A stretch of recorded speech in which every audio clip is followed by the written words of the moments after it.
Alright, howdy folks, welcome back to Top Comics Pressing. We're going to kick off a case study here, and I'm going to kick it off with an unboxing. So this box is fresh to me from Comic Connect, and hopefully it contains a single Golden Age slab from CBCS, which is one of my favorite Golden Age covers, and we're going to see what we can do with it. So thankfully it's taped nice and secure. Make sure I got that there. This one is from a not so popular, but a series from the Golden Age called Startling Comics. And there is a very small run of painted covers at the end of the run from Alex Schomburg. And Alex Schomburg, of course, is one of the big World War II comic artists who did a lot of the Captain America work, and as well as a lot of the Timely, which later became Marvel. So if you're a Marvel fan, before it was Marvel Comics, it was Timely Comics. And Alex Schomburg did a lot of those. So a lot of Schomburg covers are quite popular. And these are some of the lesser known ones that have what is called an airbrushed or a painted cover. I think it's quite great. So we'll see here. So this one's Startling Comics number 48. It has kind of a classic damsel in distress cover. This one is currently a CBCS 1.5. Right there it says large piece of page 7 torn out, so incomplete technically from a story perspective. I got this one because it was one, affordable, and if you know anything about Golden Age comics, often they are not quite affordable. But the other reason I got it is because it had pretty nice eye appeal from arm's length, and so I thought it could be improved quite a bit, especially along here where it had some discoloration. So I thought this one was a prime candidate for some of the Top Comics work. And so we're going to take a peek at this over on the table over there in just a minute. All right, I found some gloves, cleaned up the station a little bit. Can open this on up now. Just pull right on out. Slide that on over. And it says it's missing out of the 7th page. See how that is. Yeah, the interior looks pretty good, I would say. So let's see how we got there. So front page, I might consider that off-white for sure up across the top. 1, 2, 3, 4, 5, 6, 7. Oh yeah, there it is. So it does indeed interrupt the story and the art. So we'll never know what is there. But I think we can make that up that it's, you hit them, Lance. They're out of control, would be my guess. And they're probably shooting at the green ship there. So we can probably at least imagine what that looks like. But I just really love the interiors of these late Golden Age sci-fis. They're pretty quintessential. Some of the Wonder comics, which are kind of loosely analogous. This, by the way, is a wormhole. If you look right down here, so this that goes through, so there's a worm that ate a chunk out of the paper on here, and you can probably see it from the side if we hold it. No, it must be too small to see. Sometimes you can see them if you hold them edge on. You can see a nice bored hole right through there where a worm ate into the page. Both this and some of the other series were popularized for the fighting yank, but that's not why I'm a huge fan. I like the sci-fi angle to some of these. But you can see the fighting yank right there. Let's just check the centerfold staples real quick. I think we've gone past the centerfold. Check the condition of them. Yes, they look pretty secure there. Uh-oh, we got 4 staples. Look at that, 4 staples. 4 staples. Golden Age surprise. It was oddly quite common in the Golden Age. The cover probably only has 2 going through it. If we check, yeah, there's only there. So I think, I don't know this, but I've seen this before on a couple of Golden Age books where the cover's only attached with 2 staples and the centerfold has 4. And your first intuition, I think, when seeing that is that somebody ripped the original cover off and then attached a second cover with the second set of staples. I think who did that was actually at the point of manufacture. So I'm guessing the books did not get appropriately stapled. And then somebody immediately there attached a second cover to it, because the books that where I've seen that before have all come back universal grade, and of course this one came through the CBCS. So if anybody is a Golden Age manufacturing aficionado and wants to tell me where that happens, it's something I've seen before, but and I know that they tend to get universal grades, not a married cover grade, but it's always kind of confused me. Anyway, we're going to come back and do a quick dry cleaning here. All right, let's get this one going here, and we're just going to start, as always, with my eraser. Now, Golden Age books have a much higher percentage of cellulose in the paper relative to books from the 60s and 70s that had a higher percentage lignin. That comes from a change in the pulping process, which made it cheaper. But because of that, the whites are typically better on Golden Age books, and the colors have stayed brighter over the years. It's the lignin that leads to the discoloration. And that also makes these books really good candidates for a very, very light blue LED treatment. And I haven't decided yet if I'm going to go overboard on this book and try to really just bleach the heck out of it for my own sake, or if I'm going to be more mild and attempt to maintain a universal grade with a light exterior only treatment. But I do know I want a nice looking copy in my personal collection. And I was willing to take this copy with that chunk out of the page. I figured it would be pretty incremental in terms of the storytelling if it maintained a 1.5 grade. So typically, if books are missing a very significant chunk out of the interior, they end up with a 0.5 incomplete grade. So CBCS gave this one a grade significantly higher than a 0.5. Kind of indicated to me it was interrupting maybe just one panel, if that. As we saw when I flipped through it, it was indeed just one panel, which makes it pretty cool. This has been one on my wish list for a while just because it's such a fun cover. I did a much higher grade copy of these for a client maybe a year ago-ish, and since then I immediately saw it and put it on my wish list. So I can credit that client for introducing it to me.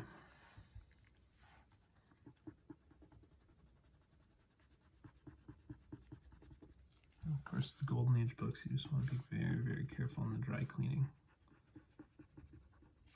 But I think particularly if you look at some of the Wonder comics, the one where it's not a damsel in distress in that story, it's actually a female character who's a space pirate, and she swings around a saber that's electrified.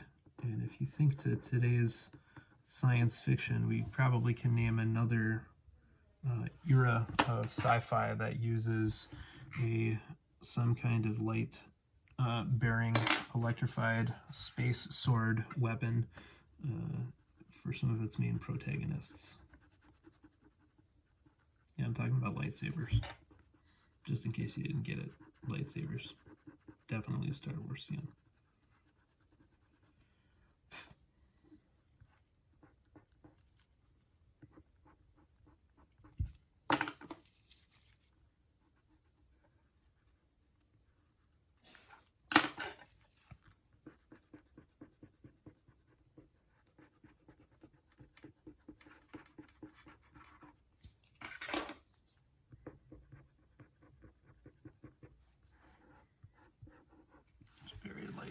Here. Now along these edges, especially the ones that look tanned, there's a much higher probability of causing some damage. So we're going to go very, very soft here. And I'm actually going to skip dry cleaning this area in the dust shadow. Whatever dirt is there, I'm going to leave, because leaving the dirt is going to be less detrimental than cracking a chunk off. I'll go close to that green writing on top, but I'm definitely not going to go over it all the way to the edge.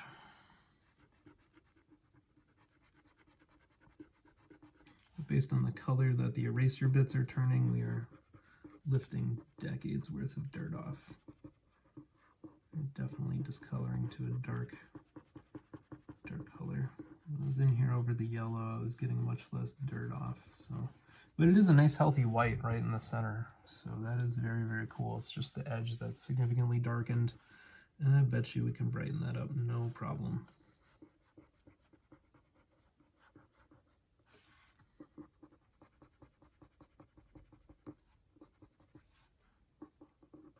Be very careful along here by the staple and the spine. We can go over the yellow. I don't see anything on that damsel here that really needs a whole lot besides maybe just a light rub here on the shoulder.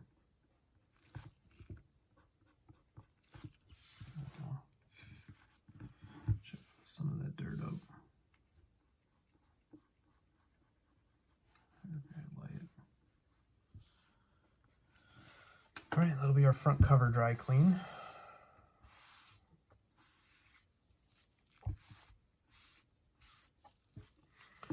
Thinking about how to approach this comic, I want to look at the interior cover and the interior pages, so you can see that there is a good amount of tanning, particularly on that top edge. You know, there's some discoloration down on the bottom and some corner creasing, so you can see there's very clearly 2 corner creases through there. It's a good indication of why it's hard to kind of press comics that have true creasing. You can just see how damaged that paper is. But I don't think I see a reason here really to slam the interior of this. That's pretty standard, and it kind of matches the page quality up top there quite well. The back, you know, again, it's more tanned on top than it is on the bottom. I don't know how long this one was graded, but I would not be surprised if CGC knocked this down a great page quality level from what you'd call it here. At least I don't know if I would consider the bottom or the center of this to be white. I think it's probably going to come back maybe off-white altogether, if not cream to off-white.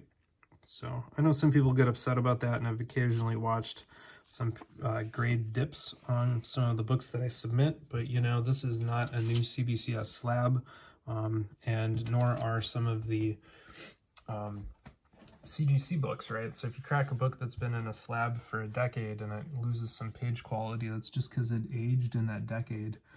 Some people are very good about how they store comic books in a climate-controlled area and make sure that it's, you know, low but real levels of humidity and keep it cool. Other people might put their stuff in a storage unit, and you know, maybe you have the corner storage unit that doesn't get the same amount of climate control. Maybe you throw them up in an attic in the, you know, in Florida.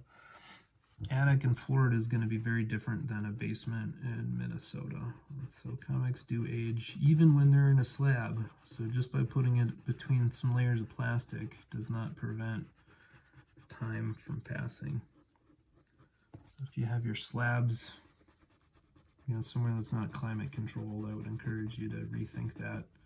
And if you can put them someplace that has, you know, a 60 to 70 degree Fahrenheit, 30 to 50 degree relative humidity year round, that would be where I would put them. So I have mine in my basement on the top shelf of my collection. At least that's where the majority of the slabs are.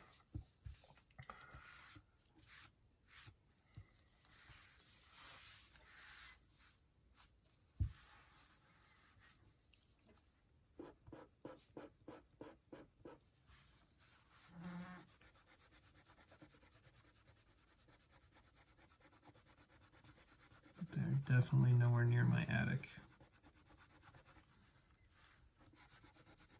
Even my loft gets significantly warmer in the summer, so. Yeah, this part definitely has a bunch of dirt in the $2 box here. Yeah, you could buy a whole electric football game for the low price of $2.50. Now I think you can barely play at an arcade for $2.50.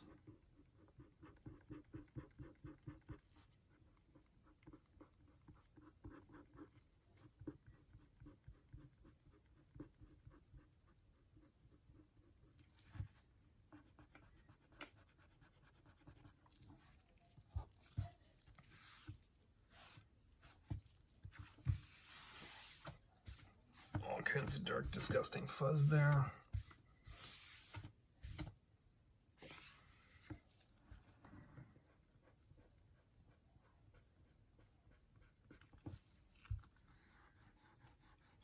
Middle here, go very lightly across the yellow where these two folks are playing on their game.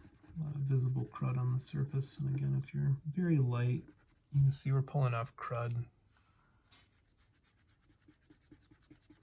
Again, just go light and very low pressure.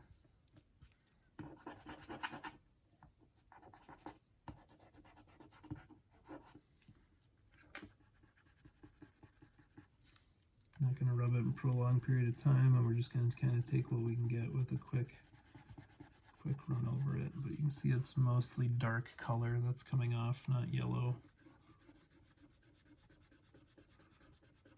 By the way, even if you do see just a pinch of yellow on your eraser, you don't have to beat yourself up, because the Golden Age pigments were oversaturated compared to anything on a modern book or even a Silver Age book.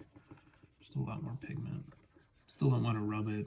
Still obviously aim to take as little as possible off. But if you see just a faint trace of color on your eraser, you don't have to beat yourself up too much.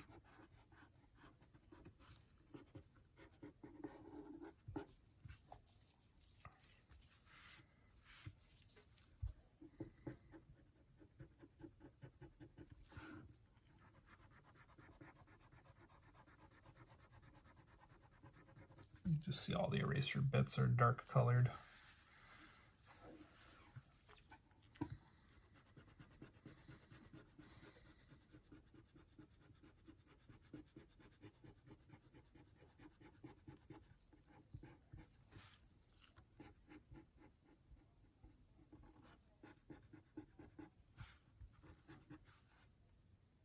And there's a tear here. You don't want to go across the tear and make it worse, but there's a lot of dirt built up on it, and so I'm just going to kind of go parallel to it incredibly gently.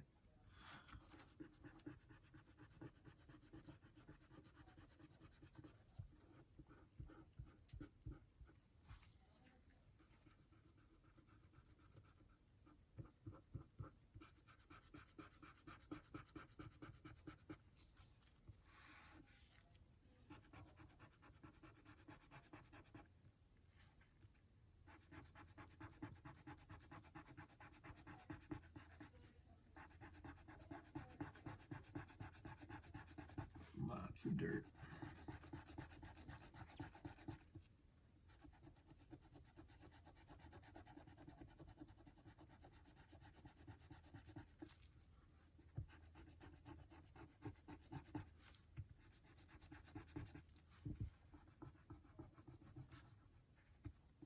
And again, this tanned corner we're gonna not dry clean because nothing good will come of it, only bad.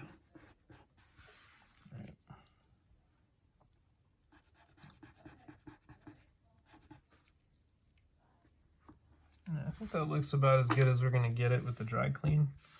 Just going to try to clean this up. I want to watch out for that tear. So again, wipe that only parallel to the tear. Don't ever wipe across the tear.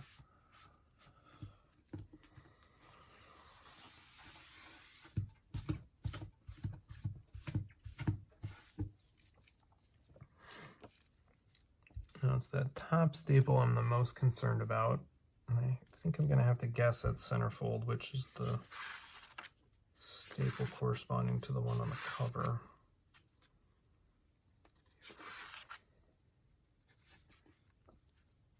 I think it's the bottom staple that's really tightly in there. I think that one only goes through the book. Trying to figure out if I can tell. They both look attached.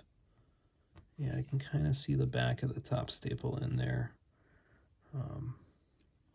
So what I'm actually going to do before I do any of my bled work is I'm going to undo that staple. Just that one. Where did it go?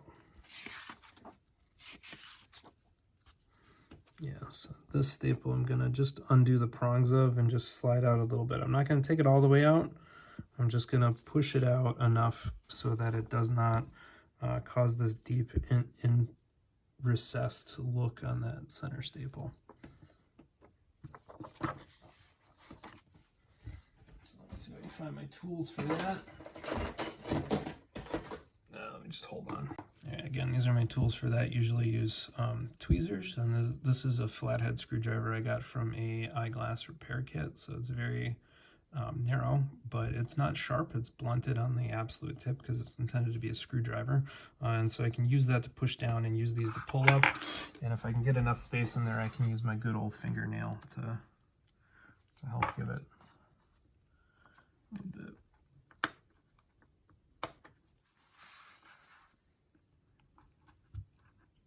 I'm just going to actually just try it with the tweezers. It's really in there.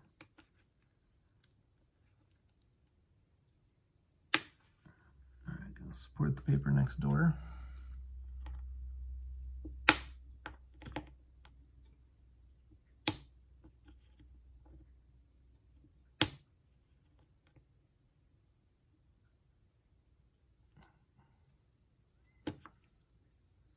I think I can get my fingernail under the top one now. There we go.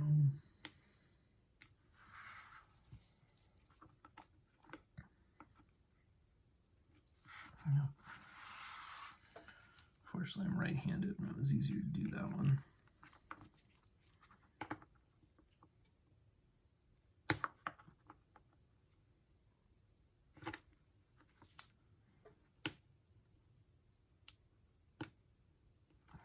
You can see that one was in there with so much force that it actually tore the paper underneath that prong. Not just where it was a tip, but the actual fibers right under there are pretty fully torn.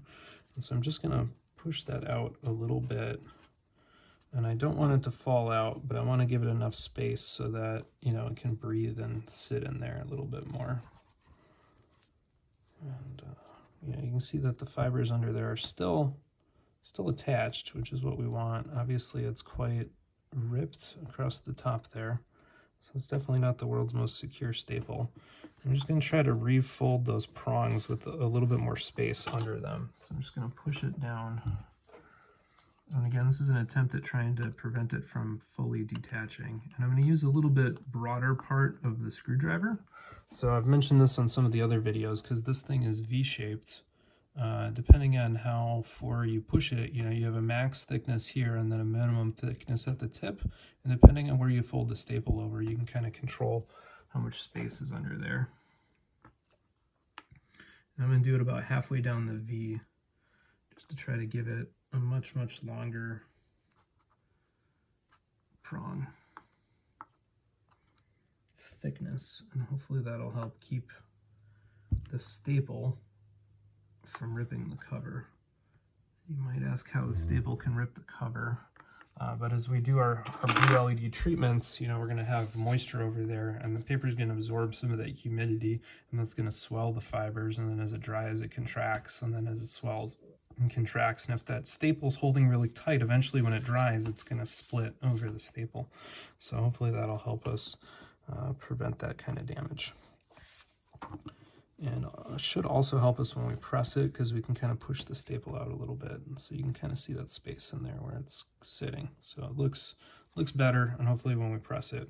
Now I'm going to give this thing our blue LED overlays. I'm going to start with 2 treatments on the exterior and 2 treatments on, exterior on both covers. And I'm actually going to use the full 3% peroxide. I know a number of you have heard me say only use 1.5% peroxide, but the paper on the Golden Age really does age differently than Silver Age, and so I'm comfortable using the full 3% peroxide because it's a true Golden Age, you know, quote, cotton rag paper with a much higher cellulose content, and so that should be okay. Then we can come on back and take a peek at it. I'm not totally convinced I'm going to stop there, and I'm also not totally convinced I want to go further, so we'll take a peek. Now, if you look at it on the back here, you can see that it does have some of that exposed wrap showing, and so to make sure I'm not bleaching the edge of the paper, because again, paper ages from the outside in, and so if you have cream pages with a nice bright edge, it's pretty obvious somebody did something. And so what I'm going to do is tuck a couple of sheets of just copy paper underneath the cover so that I'm not exposing these wraps to any peroxide. So that's something you want to keep in mind. All right, well, stay tuned for that. All right, going to take a halfway look here at the Startling Comics. So this one, you know, looks quite a bit brighter on the front. We still do have the dust shadow across the top there, and that's fine. That's going to stay. A lot of people consider those quite unsightly. I don't mind them if they're minor and they're on an edge, especially on a Golden Age comic. But you can see it's just a lot brighter, and this thing shines probably as nice as the day it was printed now. I do want to point out that we haven't really disturbed the tanning on the interior. So if you look, there's still a little bit of that tanning there. And so that kind of matches the page quality, which is important. And I did want to give a halfway because I actually haven't treated this all the way yet. But if I roll this over carefully, you can kind of compare and contrast the front cover to the back cover, and you can get a little bit of an idea of how much whitening and brightening we've done there. So if you hold that on up, so it's a real amount, and it definitely looks a lot brighter in person. And so this one is going to get treated on the back now. I ended up doing 4 exterior blue LED overlay treatments to really help revitalize that comic from the dinge it had to, you know, it's quite bright now. Just the reds and the yellows all blare. You'll notice there's no bleaching, there's no fading on those reds. Even the oranges in here look nice and healthy. So overall, very happy with the progress so far. I'll check back in on it after we've treated that backside. All right, here is our pre-pressed look at the Startling Comics number 48. And so again, the front cover looks much improved, I would say. The staple still does look attached, although it does still have the tear it started with, so that's nothing new. And we flip it on over now, I would say that the back cover looks quite nice. You can still see that there's that dust shadow up across the top edge. That's okay, we're gonna leave that. You can kind of see a little bit over there. And, you know, we still have the small tear there. But I think overall this comic looks significantly improved from where it started. And we're going to press it on out just to try to get it to flatten out and get that cover to be a little bit more realigned, although it'll always be loose with that, that top staple tear that you can see there that started with. But it should stay attached. And we'll take a peek back at it here after its 12-hour press. This thing, so Golden Age books are going to get a little bit more humidity than normal. And I'm going to press them at 150 degrees, magazine backer board in the center. I will put cardstock under both the front and the back cover, and then of course sandwich that between SRP, then magazine boards, and then the aluminum sheets. So stay tuned for that. All right, folks, this one's all set now. As you can see, it looks quite a bit brighter.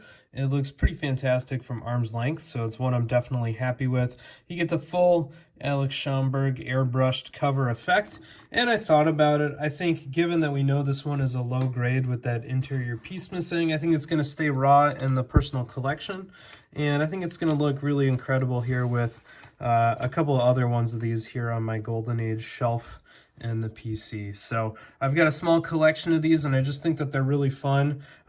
Sci-fi comics from the late 40s, so all these are from 47 or 48, and you know, you can just really get a vibe for that. The Piratess in this with her space sword, I think might be considered by some to be a precursor to the lightsaber, as you know, she waves around this fantastic space saber. So, you know, pretty awesome work by Alex Schomburg. This one actually has a little bit of color touch right up here. You can see in that blue, what looks initially like a stain is actually a little bit of color touch. But all in all, just fantastic.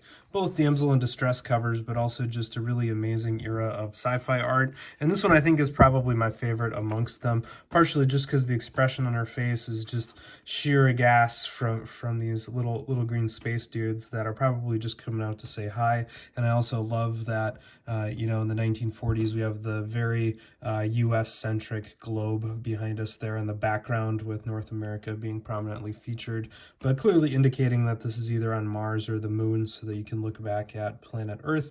And I just love how vibrant it is. So all in all, a really treat to be able to work on. And one I think ultimately that's going to be left raw, partially too, because I don't think I know where to get these in omnibus or reprint. They're pretty hard to find. So at least some of the DC stuff you can get collected works or volumes of. Some of these you know, alternate publisher works are quite challenging to get a hold of. So again, a very nice set, and one I'm really thrilled to have, and I don't really mind the missing piece in this one for how good it looks. So thanks for paying attention and sticking with me here till the end. Please do go ahead and give that thumbs up on the video, click that subscribe button right down below, and share the channel with your friend. Oh, and one nugget I forgot to point out is for these Golden Age books, I'll actually put a modern sized backer board at the centerfold so that it's supporting the spine if you're pulling it in or out.